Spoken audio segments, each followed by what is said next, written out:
Welcome to Our Girl Relationships. On this channel, we discuss day-to-day problems people face in their lives. Let's start with the video. My brother and I moved to England a couple of weeks ago to finish our studies and possibly make a perfect life for ourselves and our single mother. Our mother sent us with the sole purpose of studying and working hard for ourselves, as she could barely afford to have us travel here, let alone pay for the first few months of our studies, leaving the rest of the college tuition for each of us to handle. I'm studying medicine and working 2 jobs as a night shift retail employee. I take the quiet times of the night into an advantage by working online as a freelancer to make extra money for rent and necessities. I study most of the day and hardly get to rest or sit back and enjoy the fact that I'm living my dream. However, it's something that I enjoy and take pride in. I noticed that my work ethic and willingness to succeed were being taken advantage of. My relationship with my brother has always been rather lovely, and I cared for him more than sisters usually do. I'm a support system for him emotionally, physically, and sometimes even financially, despite being older than me by 5 years. But ever since we moved abroad, I've been finding it extremely difficult to balance life as a medical student, which already consumes a buttload of time and effort, when my brother has been coming up to me to ask for some extra cash or pocket money while I'm lingering around rock bottom. I've been feeling irritated and the need to reject him. Nevertheless, I still reach into my purse and hand him over whatever isn't precisely calculated to pay for bills or necessities. The fact that I'm so anxious about not making it financially and worrying about paying my college tuition on time has led me to become cautious about what I spend and where my money's going, which is why I immediately picked up on the scraps of change that started going missing from my purse. I wouldn't have thought it to be more than me losing them carelessly, which is already highly uncommon, if they hadn't started mounting up to large bills and money sums that left me without commutes or lunch at university. I let these events take place for quite some time, as that has always been my brother's nature, to make money when he needed it, even if it meant selling his belongings or the people around him. I know that it's incredibly toxic and unkind of behavior to return to the people that you love and care about, but I cared about him too much to let money get between us, or so it has always been. It wasn't a matter of money anymore. It directly and largely influenced the quality of my life and possibly crippled my ability to pay for college tuition. My fury was starting to get out of control when I noticed that tens of euros and 20s and even 50 euro bills that I was planning to deposit into my tuition bank account started going missing from my purse whenever my brother and I would be home the same time.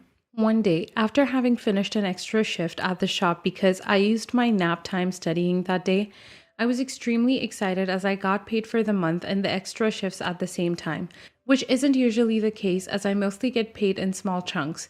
I walked myself home that day in an excellent mood, thinking about how I would chunk up my money and how much I'd deposit into the bank account, etc., feeling incredibly proud to hold the fruit of my efforts in my hands.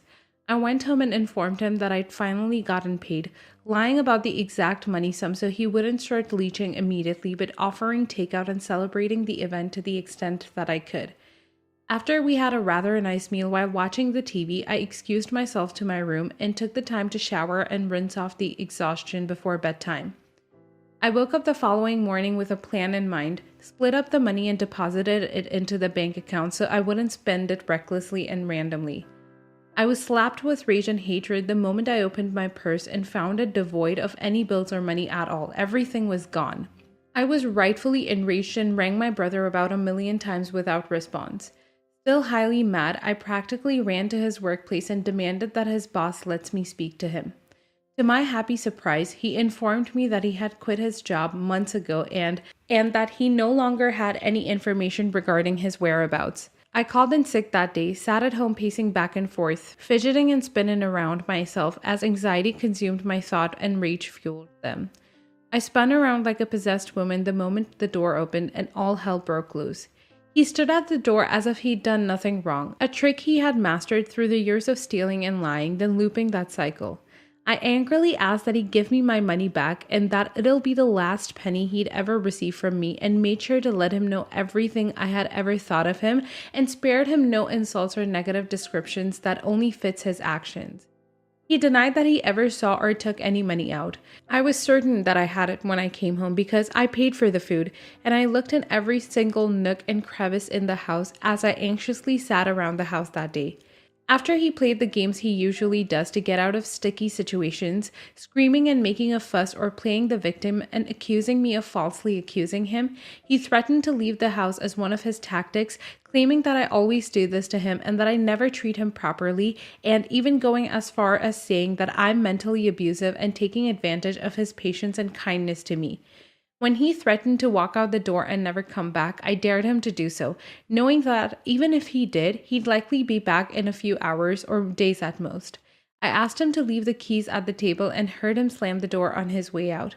I struggled for a few weeks to make up the money he took that day and finally stabilized myself again.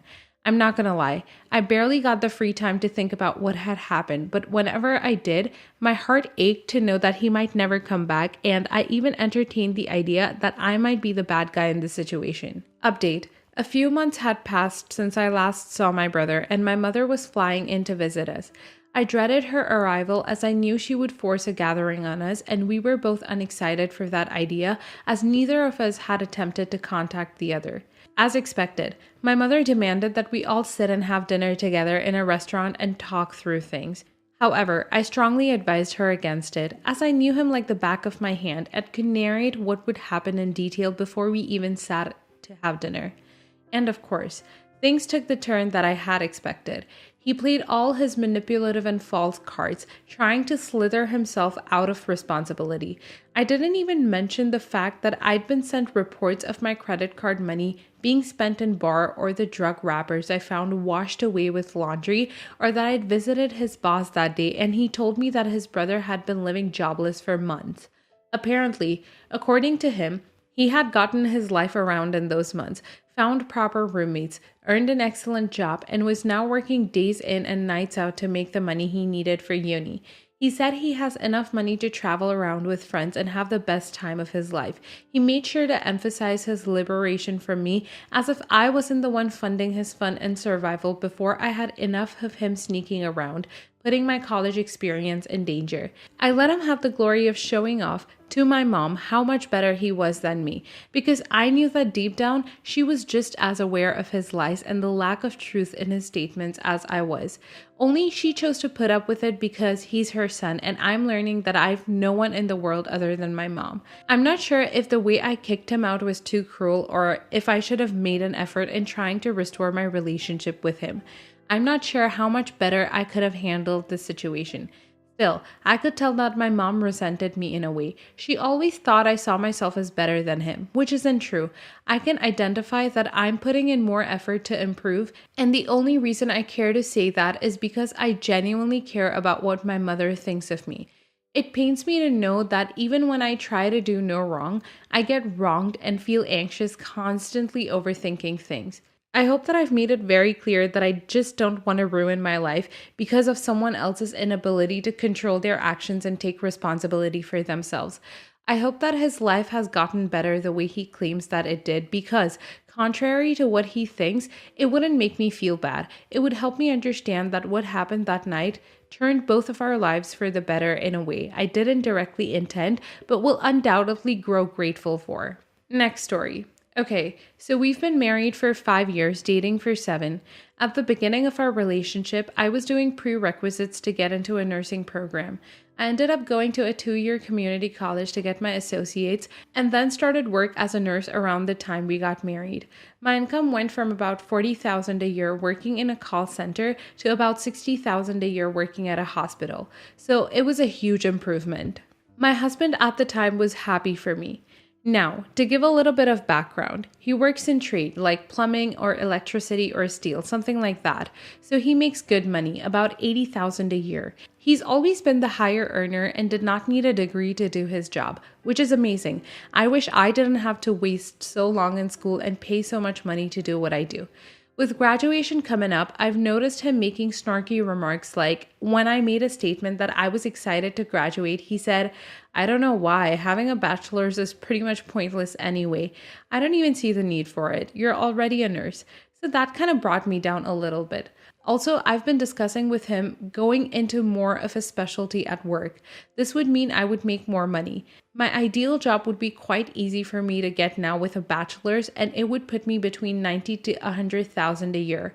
Ever since we've had this discussion, he's been cold to me. He has said things like, "Well, are you sure you can do that job? It sounds hard. Maybe you should just stay where you're at."